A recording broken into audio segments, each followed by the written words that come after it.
మాజీ ప్రధాని పివి నరసింహారావుకు భారతదేశ అత్యున్నత పురస్కారం భారతరత్న లభించింది.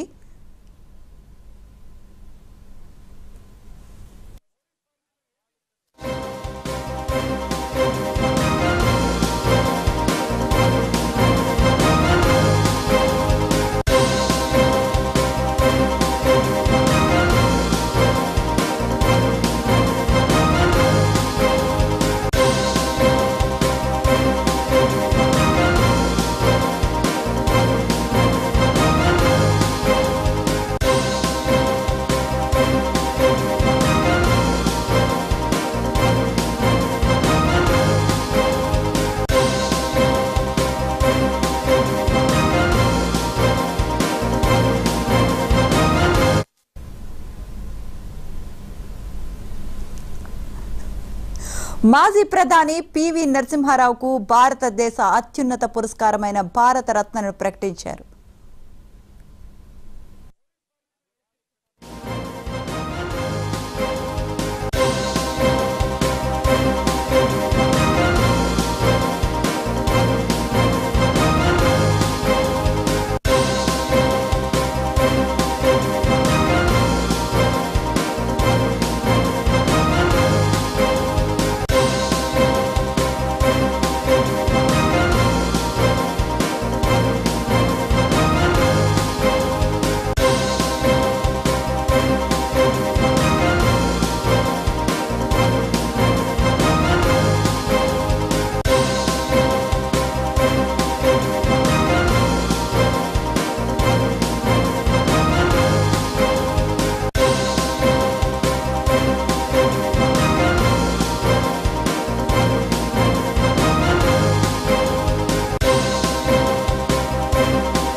మాజీ ప్రధాని తెలుగు బిడ్డ పివి నరసింహారావుకు భారతరత్న లభించింది. ఇది భారతదేశంలోనే అత్యున్నత పురస్కారం.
మాజీ ప్రధాని తెలుగు బిడ్డ పివి నరసింహారావుకు భారతరత్న ప్రకటించారు.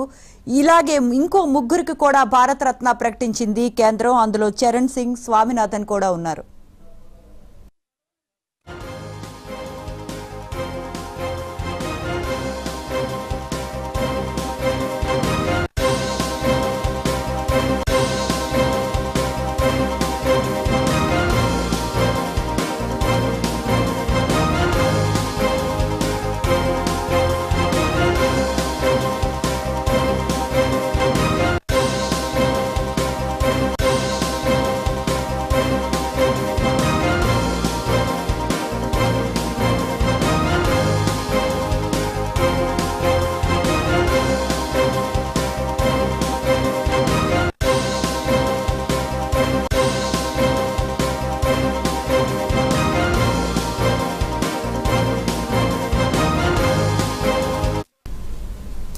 దేశ మాజీ ప్రధానులు పివి నరసింహారావు, చరణ్ సింగ్ కు కేంద్ర ప్రభుత్వం భారతరత్నాన్ని ప్రకటించింది.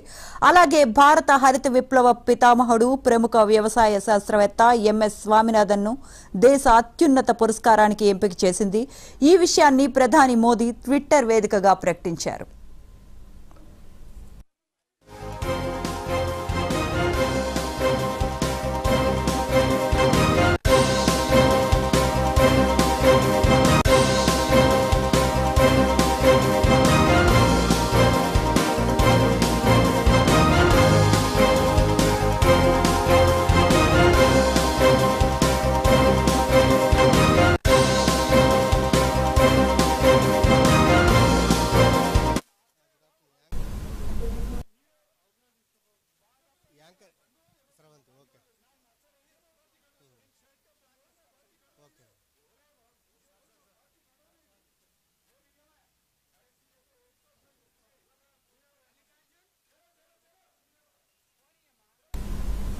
మాజీ ప్రధాని పివి నరసింహారావుకు భారతరత్నను ప్రకటించారు. ఇదే విషయాన్ని ట్విట్టర్ ద్వారా ప్రధాని మోదీ ప్రకటించారు. ఇదే అంశానికి సంబంధించిన మరిన్ని అప్డేట్స్ మా ప్లానింగ్ ఎడిటర్ సురేష్ గారు అందిస్తారు.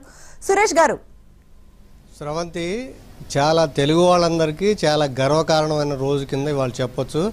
దాదాపు 2 దశాబ్దాల తర్వాత ఆయన చనిపోయిన, పివి నరసింహారావు గారు చనిపోయిన 2 దశాబ్దాల తర్వాత ఇవాళ భారతరత్న అనేది మాజీ ప్రధాని అయిన పివి నరసింహారావు గారికి ఇస్తున్నట్లు ప్రధానమంత్రి నరేంద్ర మోడీ గారు ట్విట్టర్ ద్వారా తెలిపారు. మీకు తెలుసు, పాములపర్తి వెంకట నరసింహారావు గారు తెలుగు వాళ్ళందరికీ కూడా గర్వకారణంగా ప్రధానమంత్రిగా పనిచేయటమే కాదు, ఒక దేశం ఈరోజు ఈ పరిస్థితుల్లో, ఈ స్థితిలో ఈ ఆర్థిక సంస్కరణలకి ఆజ్యం పోసిన వ్యక్తిగా మాజీ ప్రధాని పివి నరసింహారావు గారు నిలుస్తారు. మీకు తెలుసు, 9వ ప్రధానమంత్రిగా ఆయన 1991, 1996లో ప్రధానమంత్రిగా ఉన్నారు. ఆయన హయాంలోనే సరే బాబ్రీ మస్జిద్ కూల్చివేత అదంతా అంశం పక్కన పెడితే, అసలు ఈరోజు ఈ సంస్కరణలో ఇవన్నీ ఆర్థిక సంస్కరణకు, ఈ లిబరలిజంకు, దీనికోసం రిఫార్మ్స్కి ఆద్యుడు మాజీ ప్రధాని పివి నరసింహారావు గారు. మీకు తెలుసు, అప్పుడు మన్మోహన్ సింగ్ గారిని ఆయన క్యాబినెట్లో తీసుకెళ్లి మన్మోహన్ సింగ్ గారికి బాధ్యతలు అప్పగించడం వల్ల రాజకీయాలు, గెలుపు ఓటమి, ఎలక్షన్స్లో ఈ ఎన్నికల గెలుపు ఓటములు అన్నీ కూడా పక్కన పెట్టి దేశం కోసం సంస్కరణలు తీసుకొచ్చారు. ఆ సంస్కరణల ఫలితాలనే ఈరోజు కూడా మన దేశం అనుభవిస్తుంది. అలాంటి మహోన్నతుడికి మనకి ఇవాళ భారతరత్న ప్రకటించడం అనేది తెలుగు వాళ్ళందరికీ కూడా ఒక రకంగా చాలా గర్వకారణమైన రోజుగా మీకు చెప్పవచ్చు. పాములపర్తి వెంకట నరసింహారావు గారు 1921 జూన్ 28వ తేదీన జన్మించారు. అంటే ఇప్పుడు అటు ఇటు వస్తుంది. అంటే కరీంనగర్ ఇప్పుడు ఉమ్మడి జిల్లాలు కాబట్టి వరంగల్కి 2 జిల్లాల్లో వస్తుంది.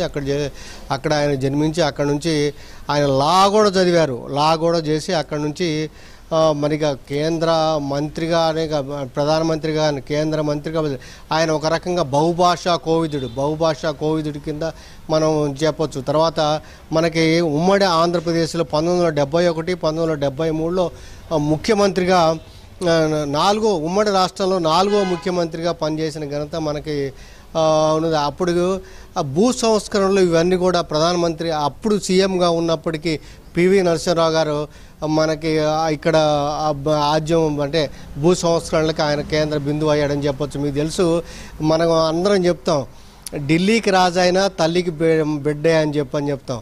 సో అది ఎవరి ద్వారా వచ్చింది? పివి నరసింహారావు గారి ద్వారానే వచ్చింది. అది ఆయన ఢిల్లీకి ప్రధానమంత్రిగా చేసినప్పుడు కూడా నేను తెలుగువాడిని, తల్లికి బిడ్డనే అని చెప్పి తెలుగు మీద అంత, అంటే తెలుగు ప్రజల మీద, తెలుగు రాష్ట్రాల మీద, అంటే అప్పుడు ఉమ్మడి రాష్ట్రం కాబట్టి తెలుగు రాష్ట్రం మీద అంత మమకారం చేశారు ఆయన ఢిల్లీకి పిఎం అయినప్పుడు కూడా. అయితే చాలా విషయాల్లో ఆయన మౌనంగా ఉంటూ వచ్చి ప్రధానమంత్రిగా కొన్ని సమస్యలకి ఆ మౌనమే ఒక పరిష్కారం చూపించింది అని చెప్పని అప్పట్లో మనం అందరం కూడా పెద్ద చర్చనీయాంశం అదైంది. సో ఆ రకంగా ఆ మౌనానికి కూడా కొన్ని పరిష్కారాలు తీసుకొచ్చిన ఆ విమర్శ వెళ్ళినప్పుడు కూడా ఆయనకి మన కొన్ని పుస్తకాల రచయిత కూడా ఆయన తర్వాత పివి నరసింహారావు గారు చేశారు. తర్వాత అసలు ఎకనామిక్ సంస్కరణలు మన్మోహన్ సింగ్ గారిని తీసుకోవడమే అక్కడ ఒక పెద్ద ఇదే అనమాట. అప్పుడు మీకు తెలుసు ఇందిరాగాంధీ గారు, తర్వాత రాజీవ్ గాంధీ గారు, అలాంటి మరి మహోన్నతులు వాళ్ళు చేసిన తరుణంలో అసలు దేశం ఏమైంది, ఎలా ముందుకు వెళ్తుంది అనే పరిస్థితి నేపథ్యంలో ప్రధానమంత్రిగా బాధ్యతలు స్వీకరించడం 1991లో 96 వరకు ఉండడం, ఆ సందర్భంగానే మన్మోహన్ సింగ్ గారిని తీసుకురావడం, మన్మోహన్ సింగ్ గారిని తీసుకొచ్చి ఆ రకంగా దేశానికి సంస్కరణల బీజం వేసి ఈరోజు ఈ దేశం ఇలా నిలబడడానికి కారణభూతులైన వారు పివి నరసింహారావు గారు. మీకు తెలుసు మొన్ననే మన కర్పూరి ఠాకూర్ గారికి ముందు బీహార్ మాజీ సీఎం కర్పూరి ఠాకూర్ గారికి ఇస్తున్నట్టుగా మోడీగా ముందు కేంద్ర ప్రభుత్వం ప్రకటించింది. తర్వాత మొన్న లాల్ కృష్ణ అద్వానీ గారికి భారతరత్న ఇస్తున్నట్లుగా మనకి పిఎం మోడీ గారు ట్వీట్ ద్వారా చెప్పారు. ఇప్పుడు తాజాగా పివి నరసింహారావు గారు, తర్వాత చరణ్ సింగ్ గారికి ఇస్తున్నట్లుగా ఆ రకంగా చెప్పారు. స్రవంతి. సురేష్ గారు, మరొక వైపు ఇప్పటికే పివి నరసింహారావుతో పాటు మరొక ఇద్దరికి కూడా భారతరత్న అవార్డు ప్రకటించారు. అంటే ఎన్నికలు సమీపిస్తున్న వేళ కేంద్ర ప్రభుత్వం అంటే ఇలాంటి వాటిని ఎలా చూడాలంటారు?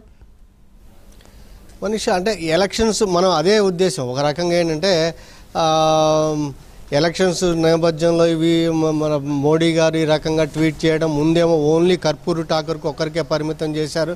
భారతరత్న ఎవరికి ఇప్పుడు పద్మవిభూషణ్ ఇచ్చారు. ఎవరికి ఇచ్చారు? మనకి వెంకయ్య నాయుడు గారికిను, తర్వాత మనకి చిరంజీవి గారికి పద్మవిభూషణ్ ఇచ్చారు. ఆ సందర్భంలో ఏంటంటే భారతరత్న ప్రకటించాలి. ఒక కర్పూరి ఠాకూర్ గారికి మాత్రమే బీహార్లో మాజీ సీఎంగా ఆయనకి ఓబీసీ లీడర్గా ఆయనకొకటికి ప్రకటించారు. అయితే ఇప్పుడు ఎలక్షన్ సమయం ఏ సమయం అయినప్పుడు కూడా మనకు అది చాలా ఒక గర్వకారణం తెలుగు వాళ్ళకి. ఎందుకంటే మన దేశం ఈ పరిస్థితుల్లో ఇలా నిలబడటానికి కారణం పివి గారు కాబట్టి. అయితే ఇంకొక తెలుగు వాళ్ళది ఒక డిమాండ్ ఏంటంటే ఎన్టీ రామారావు గారు కూడా ఇవ్వాలి అని చెప్పని ఒక డిమాండ్ అయితే ఉంది, కానీ అది ఫుల్ఫిల్ కాలే. కానీ పివి నరసింహారావు గారి ద్వారా ఈ రకంగా వచ్చింది. అయితే గతంలో కాంగ్రెస్ పార్టీ పివి నరసింహారావు గారికి చాలా అన్యాయం చేసింది అనే ఒక వాదన ఉంది. అప్పట్లో చాలా అన్యాయం చేసింది కాంగ్రెస్ పార్టీ అని చెప్పి మనకి ఇప్పుడు ఉంది. మరి అది మనసులో ఉండి ఆయన్ని దృష్టిలో పెట్టుకొని చేశారు. అది మనం పక్కన పెడితే మొత్తానికి మన తెలుగు వాడికి ఈ రకంగా రావడం, అందులో పివి నరసింహారావు గారికి భారతరత్న రావడం, ఆయన చనిపోయింది ఎప్పుడు మనకి డిసెంబర్ 23, 2004. అంటే ఇప్పుడు మనం 24 వచ్చి దాదాపు 2 దశాబ్దాల తర్వాత అయినా కానీ పివి గారికి ఆ రకంగా గుర్తింపు రావడం ప్రకటించడం అనేది తెలుగు వాళ్ళగా ఒక గర్వకారణంగా భావించవచ్చు. రైట్, థ్యాంక్ యూ సురేష్ గారు.